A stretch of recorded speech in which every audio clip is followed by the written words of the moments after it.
Om Gurur Brahma Gurur Vishnu Gurur Devo Maheshwara Guru Sakshat Param Brahma Tasmai Shri Gurave Namah Ajnanadimirandasya Jnananya Shalagaya Chakshurinmilidam Yena Tasmai Shri Gurave Namah Sadashiva Samarambham Shankaracharya Madhyamam Asmadacharya Paryandam Vande Guru Parambaram Shruti Smriti Purananamalayam Karunalayam Namami Bhagavatpadam Shankaram Logashankaram Shankaram Shankaracharyam Keshavam Badarayanam Sutra Bhashya Kritau Vande Bhagavando Punah Punah Om Sahana Bhavatu Sahanau Bhunaktu Sahaviryam Karavavahi Tejasvinavadhitamastu ma viddushavahai. Om Shanti Shanti Shanti.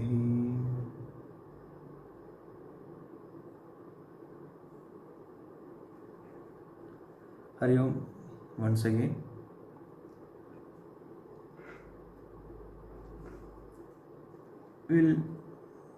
Before we get into the Atmabodham,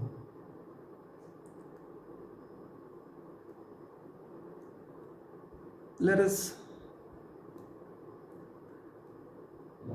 understand the significance of the purity of our mind. In the Upanishads, one of the Upanishads,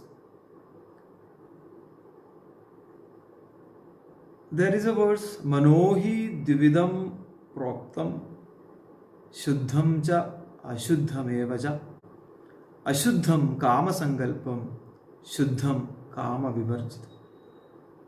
So here the mention is all about the mind. The mind is pure when there is calmness, there is alertness, there is focus, there is Shraddha. And the mind lacks purity when a lot of distractions happen, when the mind wanders, go around. Shuddha Manasa and Ashuddha Manasa. So the mind, we can say there are two dimensions, Shuddha Manasa and Ashuddha Manasa. Ashuddham Kama Sankalpam. So when we say Kama Sankalpam, it's all about the desires. When the desires become the dominant factor for driving us, then we can say it's a desire-oriented mind. Always, driven by the desires. And desires becoming the deciding force or the driving force.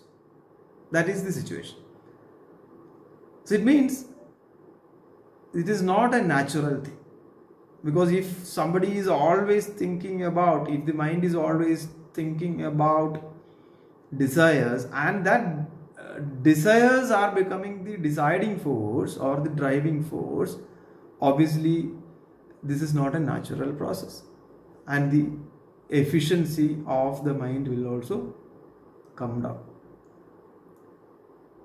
So this is the impurity here. When we say desire oriented, it's all about the materialistic desires or the laukikatvam. And the laukikatvam becoming the deciding force or the major or dominant or driving force. So this is the state. So this state is called as the Kama Sankalpam. And when the mind is always like this, we can say the mind is Ashuddham. And Shuddham Kama Vivarjidam. You may ask, are you saying that we should not have desires in life? Not like that. Shuddha Manas is all about Kama Vivarjidam. And Kama Vivarjidam meaning the desires are not becoming the deciding force or the dominant force or the major force or the driving force. Meaning, in a natural way, for example, Sarah, there are certain things that has to be there for you to live. That includes the, food that you need when you are hungry, or the enablement things that are needed for a meaningful life. There is no problem, because these all are very natural. But if the desires are becoming the deciding force, then it becomes kama sankalpam. And if the desires are not becoming the deciding factor, we can say it's kama vivarjit. Again, there is another verse in the Upanishad, mana eva manushyanam karanam bandha mokshayo bandhaya vishayasaktam muktam nirvishayam smridam. So, the desire orientation creates the kind of bondage, the deep-rooted attachment towards the desires, that creates the bondage. So what happens? Naturally, the mind gets inclined to the sense objects, right? And those inclinations ultimately gives rise to the kind of desires. When you are more oriented towards the sense objects, those tendencies obviously will give rise to the desires. So what one has to do, this has to be tackled with the help of knowledge. Bhagavad Gita says, Nahi jnanena sadrisham pavitramiha vidyade. Only through jnanam. What is the jnanam? The nitya anitya vastu vivega jnanam. That is the first and foremost quality which is needed. Nitya anitya vastu vivega. This is the discrimination. This is the vivega buddhi. And the dispassion that comes through this knowledge, the dispassion towards the sense objects, dispassion towards the worldly objects. Maybe we can say non-dependence on the worldly objects and dependence on the inner reality. This is called as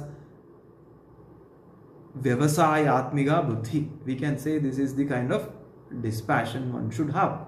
Dispassion is not again running away from the life. So first is basically the nitya anitya vastu vivek. One has to understand what is permanent, what is not permanent. So that is where the desire orientation will come down naturally. It is not something like suppressing the desires. When one understands the meaning or the paramartham of the worldly objects and the reality behind the existence of those objects, so one will get the dispassion. So this is the first quality, discrimination, followed by the dispassion. And the kind of urge that one should have, the urge to become, or the urge to aim wholesomeness in life, the purnatva in life, right? The wholesomeness. And again, through jnanam, one can understand that the wholesomeness will never come through the objective plane or the material plane. The purnatva comes from the inner plane, because material plane is always having the limitations. And the our sampradayam prescribes the different yogas also. We can see that the karma yogam especially prescribes the selfless service with the surrender, doing things to the God, to the Atma, to the Brahman. And what is achieved out of the Karma Yogam?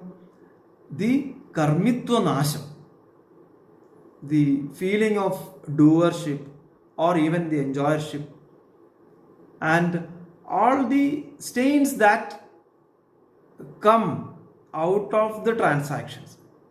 Because when you interact or when you do the transactions in the world, it is quite obvious that pleasant, unpleasant, joyful, sorrowful, correct, different dvandvam, different dualities happen.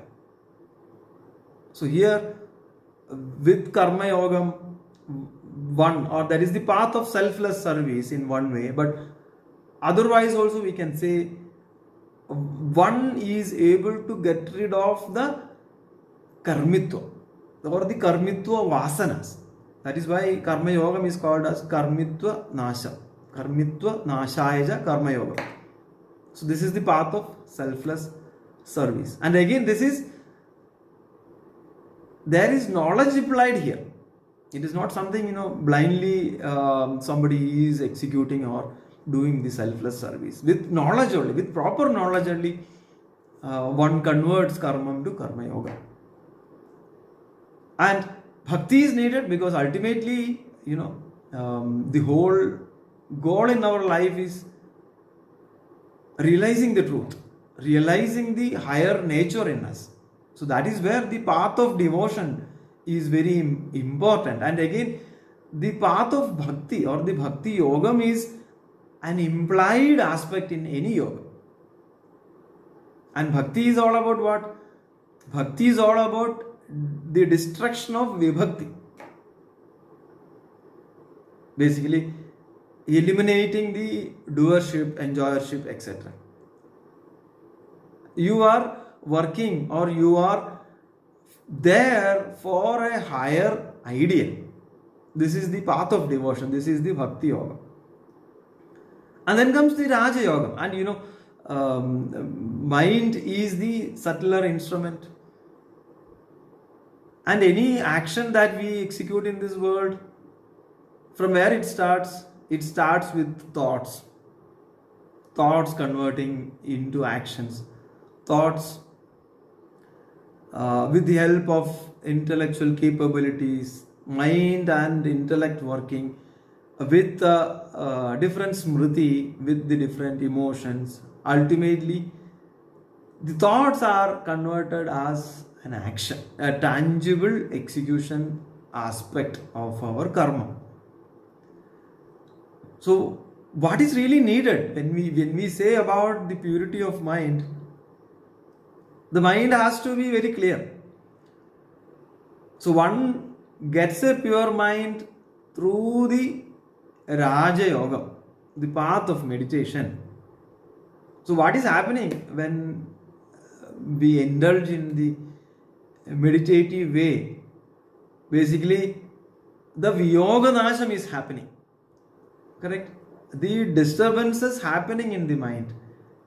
The disturbances can be the avaranam, vikshepam, manomalam, whatever is it. And again, with bhakti, the viyoga nasham is happening. The clarity, the stillness of mind is happening. So what happens when the mind is still? Mind doesn't do unwanted reflections of the original consciousness. So that way, there is no barrier. The mind is pure, the mind is still, mind is with that truth.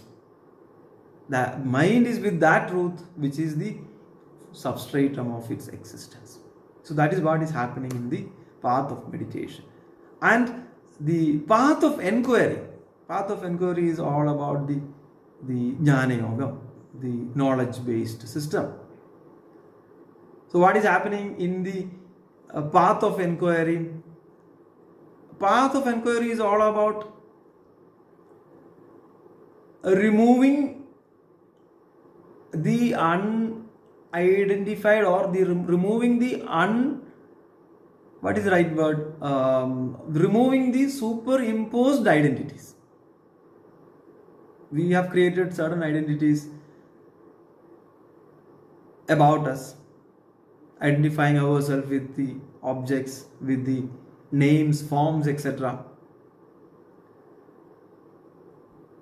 So the Jnana Yoga is basically helping us to identify ourselves with the right I, not the ego I. Abodhanasha, Abodhanashaya Jnana Yoga. We are able to release the superimposed identities that we have created, or the fake identities that we have created, and ultimately being with the real I. This is the Jnana Yoga. This is the path of inquiry. And we have to understand that the bondage and liberation, when we say bondage and liberation, who needs to get liberation here? Who should get the liberation here?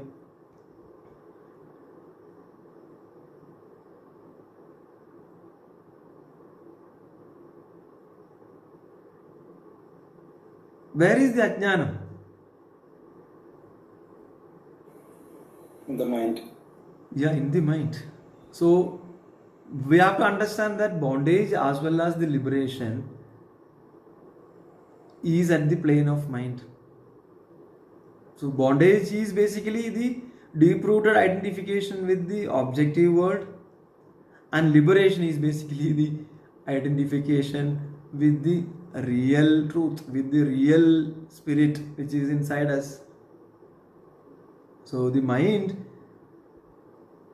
is having the ajnanam, and the jnanam happens in the mind. So when the jnanam happens in the mind, that is the state of liberation.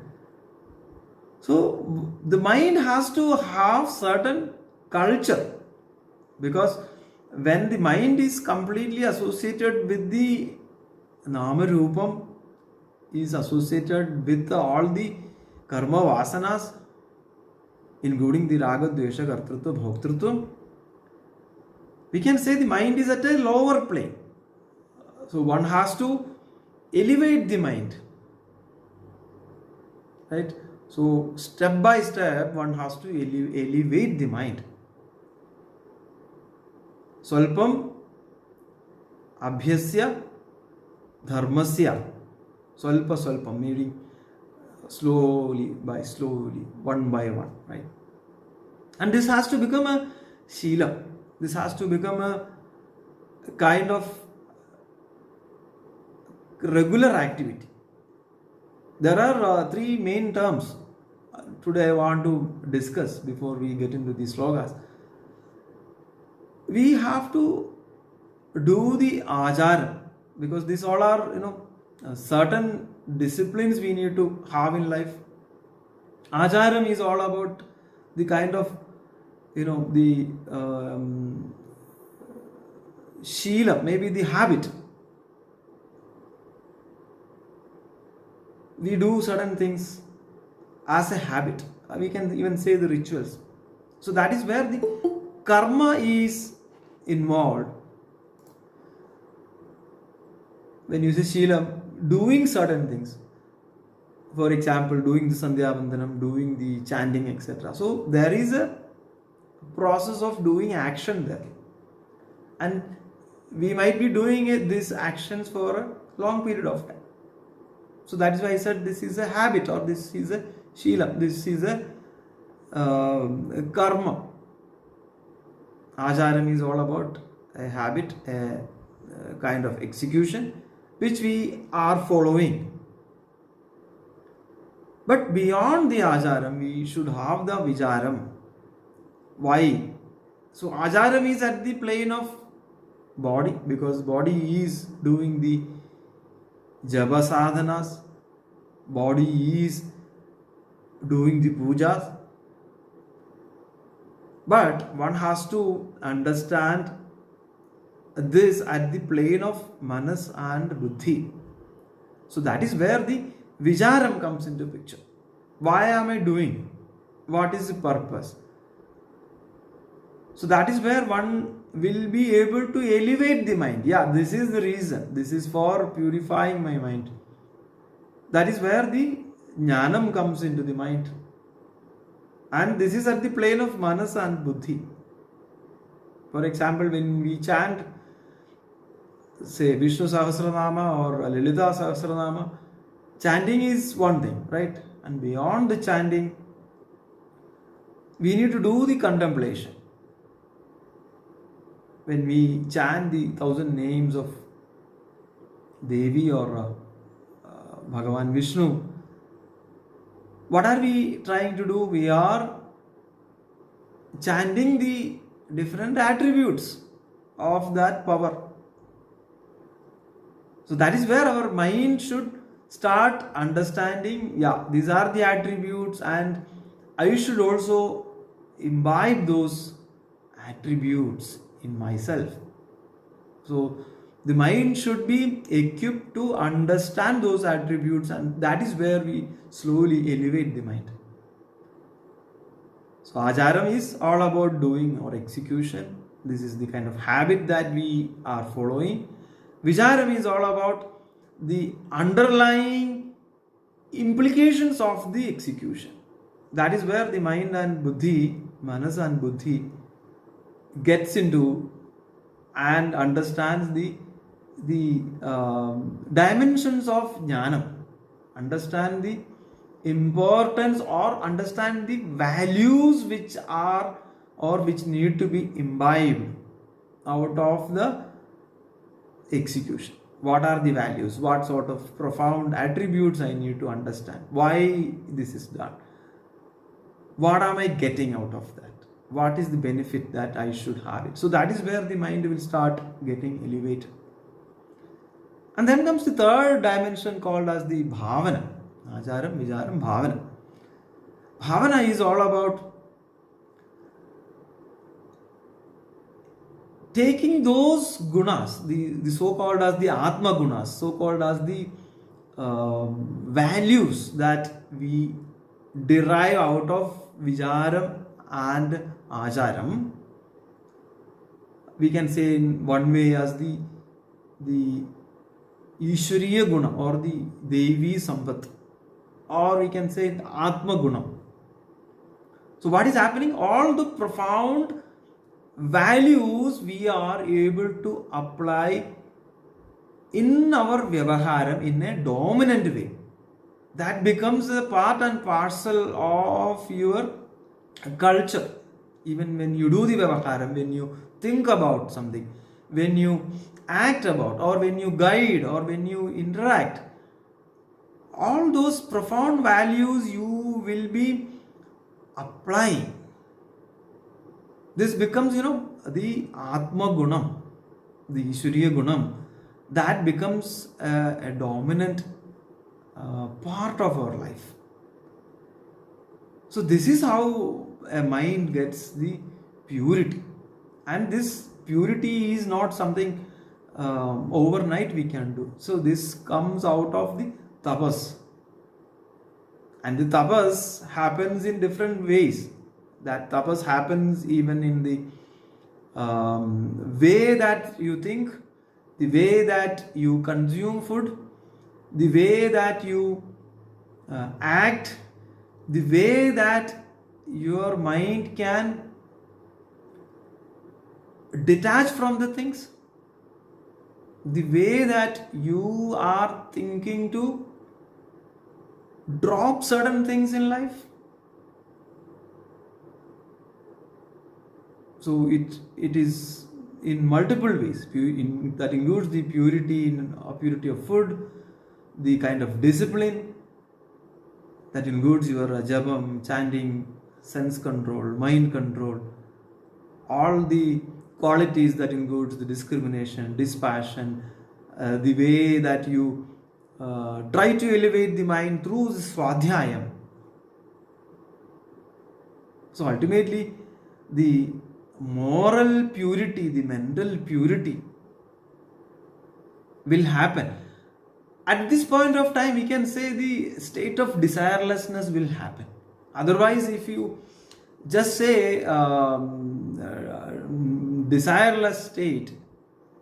I mean, anybody can ask, what is this? Can we desire in life, etc.? So, when the moral or mental purity comes into picture, the real aspirations in our life will happen. The real aspiration is knowing our true purpose, the real goal in life. So when we say desirelessness, another aspect we have to understand is, as per Srimad Bhagavad Gita, the term is anapeksha, free from the expectations. Certain things we have to expect in life, or we may have to think. For example, for achieving something in life as a part of a profession or in personal life, you may need it. So you may need to possess that, but ultimately even the mind is free from those expectations also. If it is happening, let it happen. Otherwise also the mind is not affected. So that is the kind of moral or the mental purity we need to have.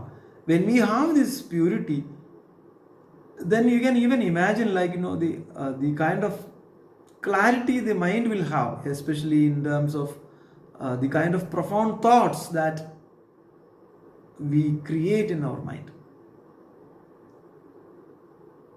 Even the thoughts that we create, correct?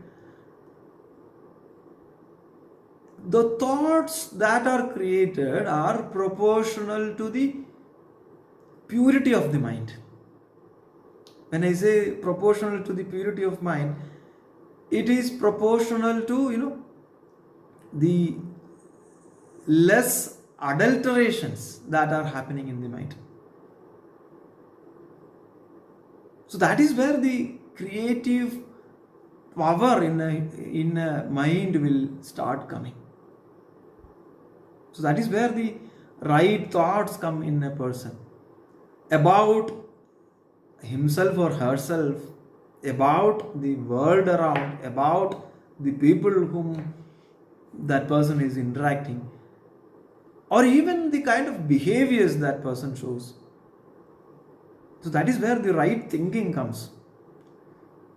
Then, the purity of the mind happens through the sense control and mind control, mental control, abstaining from excessive things, go with moderation, go with minimalism. So that is where that mind will always have a right control, right view of things, right balance of things in life. So when we have the right thinking and right control, then the right efficiency will happen. When I say right efficiency, freedom to go beyond the limitations, freedom to operate anywhere, freedom to step up, freedom to utilize the powers which are there. So that is where right thinking, right control and right efficiency. These are the, the gunas which come when the mind is elevated, when the mind is pure. So that is where this, the 4 yogas are also prescribed. If you see the karma yogam, ultimately karma yogam is leading us to unselfishness. When we say unselfishness, we are really focused. We are not focused on the end results. We are just focused on the execution. And we already are in an agreement with the God. Yeah, I am doing everything for you. That is where, the supreme focus in execution is coming. I really don't have any selfish desires here. I'm just executing in the way of service. That is where the unselfishness comes. So that is where the results also will become very profound. Because the 100% concentration is on execution, not bothering about what is going to happen. So the focus is there in execution. So then that execution will become an unselfish action. And the bhakti, again, as I mentioned, this is the unconditional surrender. This is the Charanagati, this is the Prapatti. Everything I do for the love and good of the God. I don't have anything to get from here. This is the implied attitude when we do the Karma Yoga. Bhakti Yogam is implied in Karma Yoga. And Bhakti Yogam has to be implied in any Yoga Paddhati. You can call any type of Yogam, but Bhakti has to be there. This is the, unconditional surrender. This is all for towards the love and affection of God. Raja Yogam is all for what? Raja Yogam is an enabler for elevating the mind. Because Ajnanam is in the mind. So that is where the concentration of mind has to be there. That is where the distractions of the mind should be brought down to zero. The calmness of the mind has to be there. And Jnana Yogam, as I mentioned, Jnanam is all about knowing the truth which is there within us. And that is the foundation of us. In that truth, we see the world. Everything that we see is just an appearance in that truth. So when we are able to see that in this truth, everything is just an appearance, automatically we will understand that I should not give more importance to the appearance. These worldly objects, I don't need to give a kind of, I don't need to give any special importance or attention. Yeah, that is where these objects are needed for me to do the vyavahar. That is it. There is no special attention or importance given. They are just for the transactional purpose. But what is the reality? I am this truth. And in this truth, everything is just an appearance. And that truth has to be the foundation. That is what the knowledge or the jnanam gives us. And this is advayam, this is non-dual. In fact, there is no duality in reality. All modifications or manifestations are, happening. That is where the multiplicity is happening. I just need to, understand the multiplicity, but I don't need to give any special importance to the multiplicity. What I should give importance is to know the truth behind all the multiplicity. So that is where the mind should also understand that the world is all about names and forms.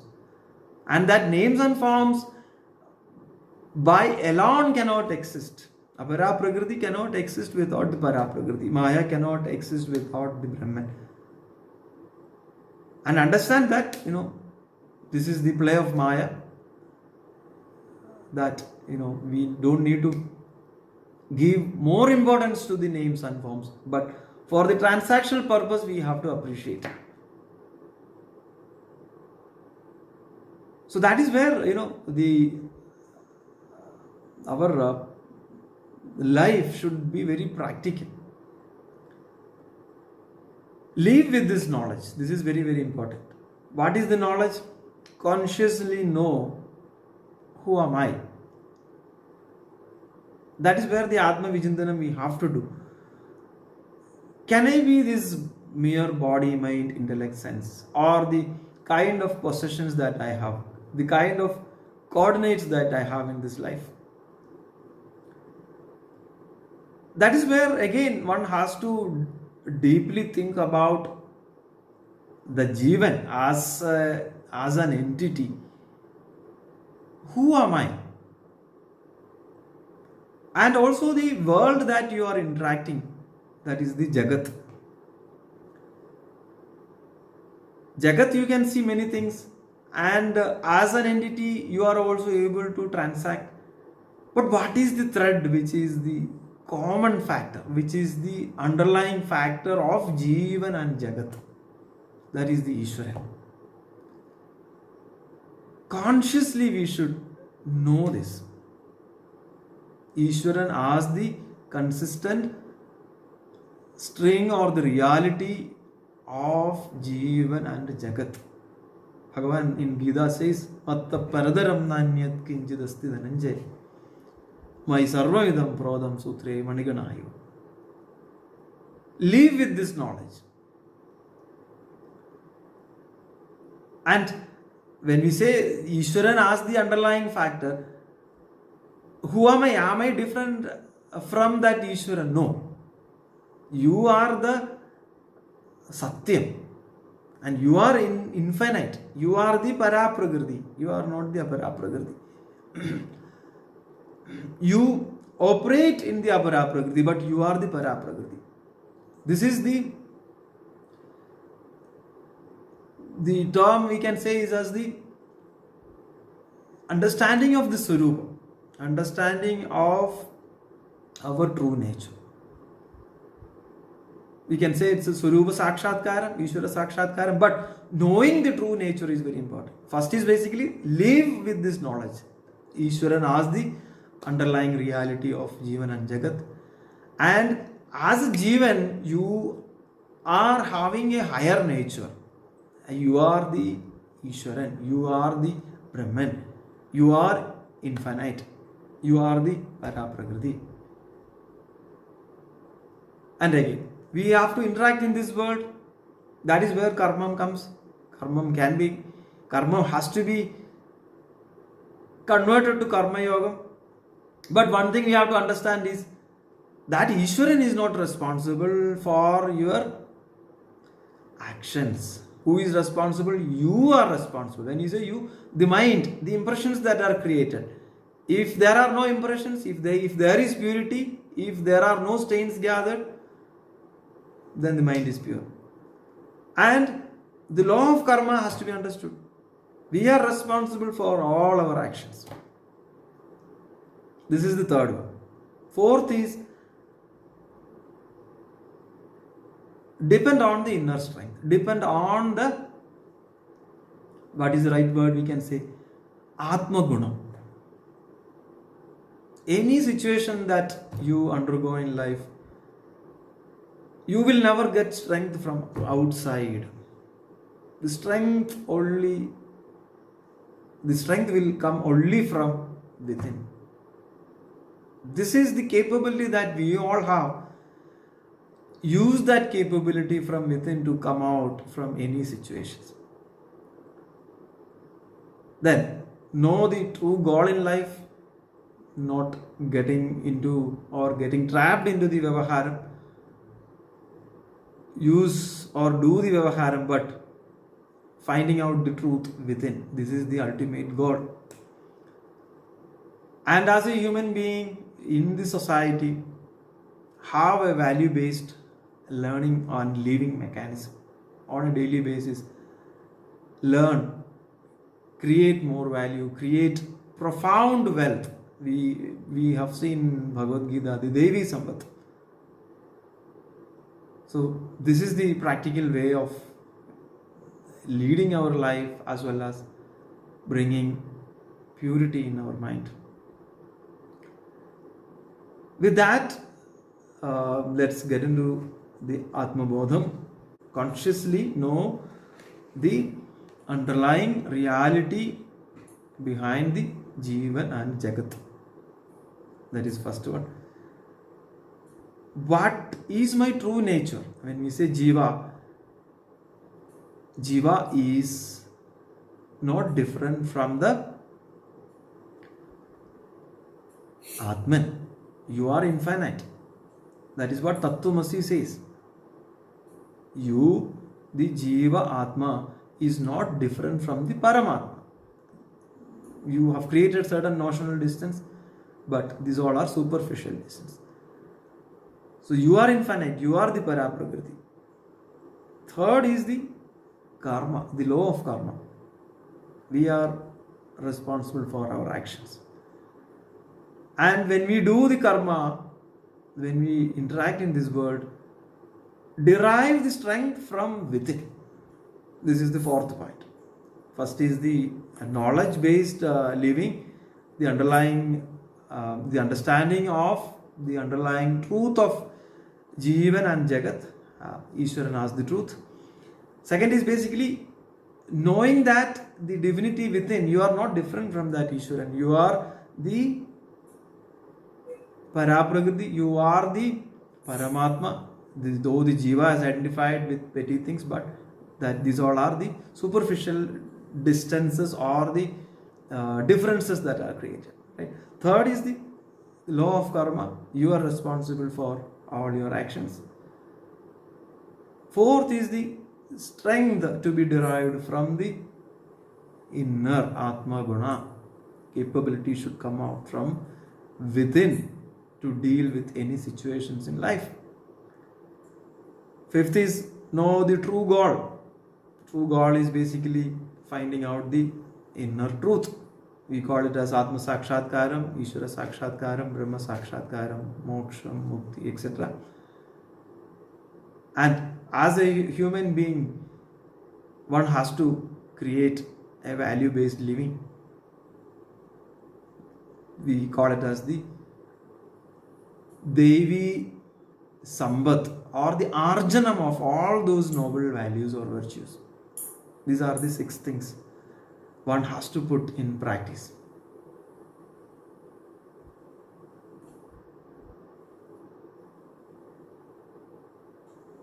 Yeah. Okay, let us go to the 33rd. Okay. Amanastvanna me dukkha ragadvesha bhayadaya aprano hyamana shubhra ityadi shrudi shasanad. So here says that I am not the mind. I am other than the mind. If that is the case, I am also free from sorrows, attachments. I am also away from the fear. Because fear comes when you desire to have or desire to become. So here there is no question of becoming. You are with that truth. You are in the stage of being rather than becoming. Becoming is a kind of business that is applicable at the plane of mind. And you are not the mind. I am not the mind. Mind will have all this dvandva. Mind will have all those dualities. I am the self. I am not the prana. I am not the mind. I am the pure higher self. That is imperishable. I am the truth which is above the Annamayam. Shruti says Anyo Antara Atma Manomaya. I am not the body. I am not the manasa. Anyo Andara Atma Annamaya. Anyo Andara Atma Manomaya. Anyo Andara Atma Pranamaya. I am not even the Pranan. I am not even the Vijnanam. I am not even the Anandamaya. I am the truth, and my essence is the power of love, and my essence is the source of knowledge, and my essence is the force of being. So I have to just undo. Basically in computer we do the undo operation. We have identified with something, so one has to undo the operations of the identification with the small I called as the ego or the ahangaram, or decoupling from the understanding that I am this body, mind, intellect, sense. I am not the mind. I am not the body.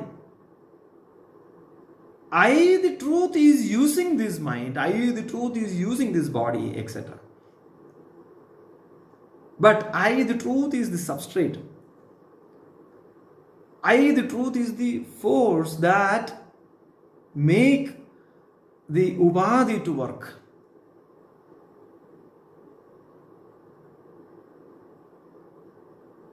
So I cannot identify myself with the changing body, mind, intellect, sense. I'm not the mind, I'm not the body, I'm not the ego. I'm the substratum. I am the force that makes all these things, body, mind, intellect, even the ego, to work. The small I, the substratum of small I, is the capital I. And if you start looking into the small I, ego, and you try to see any meaning in ego, ultimately you will understand that this is just like peeling an onion. Ultimately you will not see.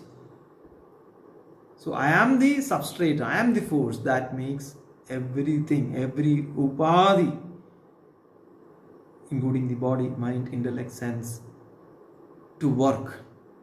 So I am not the body, I am not the mind.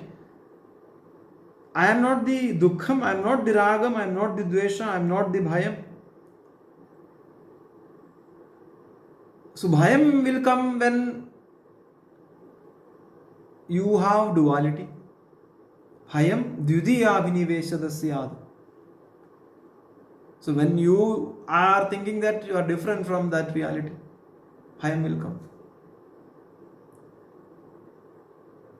Duality will come when you are operating at the plane of mind. When you have drifted from the true I. So I'm not dukkham, ragam, desham, bhayam. I cannot have all those things, first of all. Those all are at the plane of mind, body, etc. I am not even the pranan, I am not the manas. I am pure. I am beyond all the modifications. For me, there is no modification. I am the eternal substratum. Verse 34. Nirguno nishkriyo nityo nirvikalpo niranjana nirvikaro nirakaro nityamuktosmi nirmala. So now the true I is nirguna, nishkriya, nitya, nirvikalpa, niranjana, nirvikara, nirakara, nityamukta, nirmal. I am attributeless. I am actionless. I am eternal. I am formless. I am without any desire. I am without any modifications. I am ever liberated and ever pure. I am the Atman. I am the Brahman. I am the Satchidananda Atma. So I am the Satchidananda Surupa Atma. I am this absolute existence. I am this consciousness. I am this bliss. And my essential nature is attributeless, actionless, eternal, formless, without any desire, without having any modifications, ever liberated, ever pure. And I am beyond the gunas, I am beyond all the properties. And when you climb a mountain, at the bottom of the mountain, do you have a 360-degree view? Can you get a 360-degree view when you are at the bottom of the peak or mountain? Cannot have. And when you are halfway, yeah, some idea you will get, maybe better than when you are at the bottom. But when you are at the peak of the mountain, you can see everything in all directions. So the mind has to be elevated. So when the mind is elevated to that level, you become a no mind. You become beyond all the guna. You become beyond all the properties. You are with that. You are with the true nature. So that true nature is Nityam, Nirvikalpam, Niranjanam. So you are even transcending from the gross to subtle to the causal. When I say transcending from gross to subtle to causal, even the vasanas, you will be going above all those. You are eliminating, you are dropping. You are negating all superimposed limitations. You are negating and you are with that. So that truth is ever liberated, that is formless, eternal, pure, without any attribute or any actions in that. Verse number 35.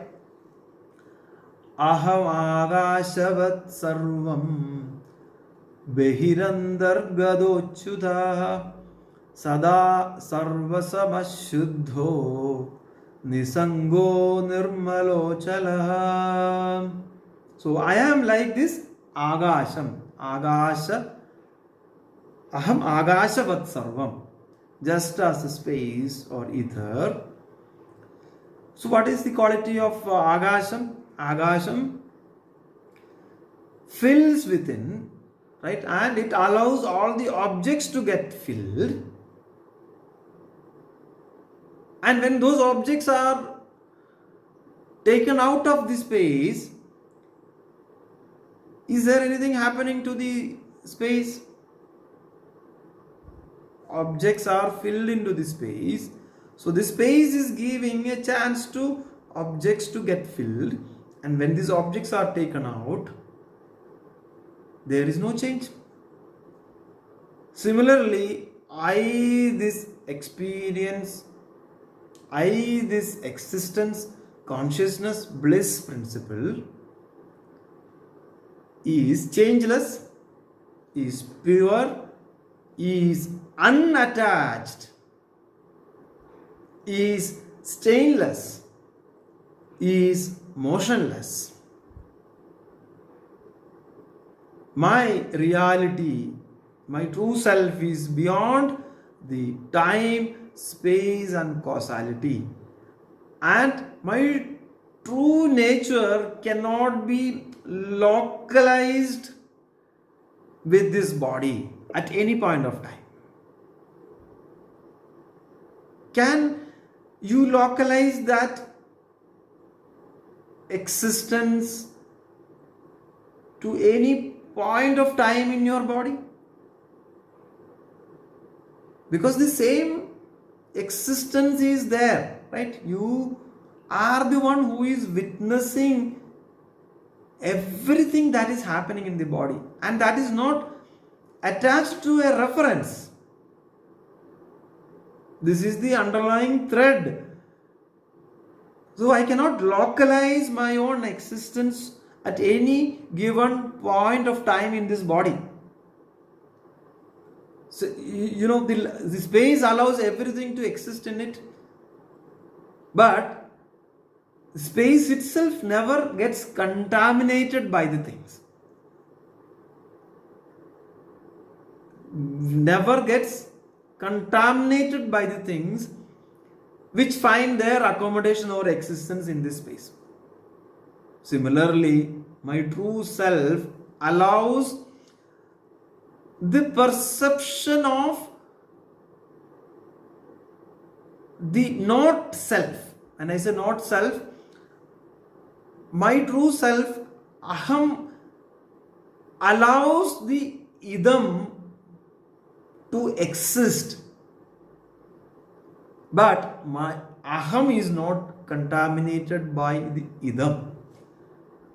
Aham, the subject, the truth, is not contaminated by those objects. Those objects are referred as not self in this scenario. So here, all the objects which are existing in this self evolve, but this consciousness doesn't get changed, doesn't get modified. So I am like the space where I accommodate everything, but I am not contaminated or polluted by anything. I am Shuddha, Nisanga, and I don't have any Malinyam. I am Nirmalam, Achalam, Shuddham, Nisangam, Sarvasamam, and I am Achyutan. I am the one which is not having any destruction.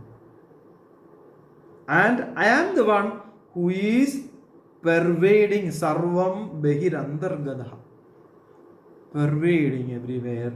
And I am like the Akasham, where I allow all the objects to exist, but I will never get contaminated by those objects which are called as not self. Verse number 36. Nitya Shuddha Vimuktaigam Akhandanandamadvayam Satya Jnanamanandam Yad Param Brahmahamevatad. I am Nityam Shuddham Swatandram Ekam. I am this eternal Brahman that is pure, ever liberated. It is one. It is not divisible. It is blissful. It is the non-dual truth. And that is the nature of existence, knowledge, infinite. So that is where in the beginning I mentioned about the constant practice or control of the mind. The general tendency of mind is to get agitated. Always the drift happens from the capital I to small I, and what one has to do is basically take a U-turn and connect back to the capital I. So that is where the refinement and regulation should happen in the mind. And I, the truth is Nitya Shuddha Mukta Akhanda Ananda Advaya Swarupam. It is Purnam, it is Advayam, it is the Satyam, Jnanam, Anandam, Brahma. If you go back to Taittiriya Upanishad, the words Om Brahmavid Apnodi Param Tadesha Bhukta Satyam Jnanam Anandam Brahma Yo Veda Nihidam Guhayam Parame Vyomen So Ashnude Sarvan Kamansa Brahmana Vivashchidedi Satyam Jnanam Anandam Brahma Yo Veda Nihidam Guhayam Parame Vyomen. The ever effulging truth which is there in us, in the deepest cave of our heart. The nature of that truth is Satyam Jnanam Anandam Nitya Shuddha Mukta Akhanda Advaya Ananda Swarupam. And knowing that truth, knowing that Brahman is attaining that supreme. That Brahman is the truth, Brahman is the reality, Brahman is the knowledge, Brahman is the infinite principle. And that Brahman is not a part of the matter principle, it is independent, it pervades, and that Brahman is not available for experience as such. I am Nitya Shuddha Vimuktam Akhandam Anandam Advayam Satyam Jnanam Anandam Tad Eva Aham. Aham, your true reality is Nitya Shuddha Vimuktaigam Akhandam Anandam Advayam Satyam Jnanam Anandam. Verse number 37. Evam nirandarabhyasta brahmevasmiti vasanam haradi avidya vikshepan rogani varasayanam. Evam nirandara abhyastada. What is the term here? Evam nirandara abhyasam. One has to have uninterrupted comprehension and practice. That destroys the ignorance in the mind. That destroys the agitation in the mind. See, how you get rid of the diseases? By using the medicine. So here the medicine is uninterrupted comprehension and practice that should happen in the mind to destroy the ignorance and agitation. Just as medicine or rasayanam destroys the diseases. So now I am thinking like aham jivosmi. The ignorance of the mind is creating that I am a limited being. Aham jivosmi. Now with the knowledge that comes through the uninterrupted comprehension and practice will destroy the feeling that aham jivosmi and make the mind elevated to aham brahmasmi. Nitya nirandara sravana manana dhyanam. So now the mind is having the three impurities: vikshepam, avaranam and malam. So the mind has to be purified by removing the vikshepam, avaranam and the malam. What is needed? Jnana abhyasam, uninterrupted comprehension and practice of the mind to eliminate the vasanas. Verse 38. Vivikta deshe asino virago vijidendriya bhavayedega atmanam tamanandamananyadhi. So vivikta desha asina. What is needed? One has to have certain disciplines in life. Freeing the mind from all other doubts, disturbances, disconnect from the senses, meditate and bring attention to this infinite principle, which is the substratum of the mind. So one has to do practice. What is the practice here? Sit in a solitary place. Free the mind. Allow the mind to become free of all doubts and disconnect the mind from the unwanted thoughts that are coming in the mind. And allow the mind to connect to the infinite principle.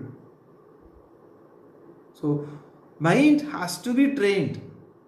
The Mantram can be Ishvaro Guru Atmedi Murti Bheda Vibhagine. So I'm not different. Ishwaran, Guru, Atma. So as I mentioned in the beginning, Ajaram, Vijaram, Bhavana. The Sheelam, right? You doing different things. Understand what is or what needs to be comprehended at the plane of mind and the intellect. Out of the ajaram that I do through the karmam, and consistently do the purification of the mind and create the Atma Gunam, create the Ishwariya Gunam, create the Divya Vicharam in the mind, create the Shuddhi, create the purity, so that purity gets reflected in the Vak, Chinda, Pravritti, Vyavaharam. That purity of the mind gets reflected in your words, in your thoughts, in your actions, in your day-to-day transactions in life. Bring the dhanyada, bring the purity. With the knowledge, one has to constantly elevate the mind, and the mind should be in a position like asaktam, not attached to the things, not having dependence on the things. Bhagavan in Gita says, Tasmad asakta sadadam karyam karma samajara. So Arjuna, therefore, fight the war without having sakti. Tasmad asakta sadadam. Asakta satadam, always be in the state of asakti, asaktam. Again, Bhagavan says in the second chapter, 50th verse, Samatvam. Samatvam Yoga Uchyate in the second chapter, right? Tasmad, 50th verse is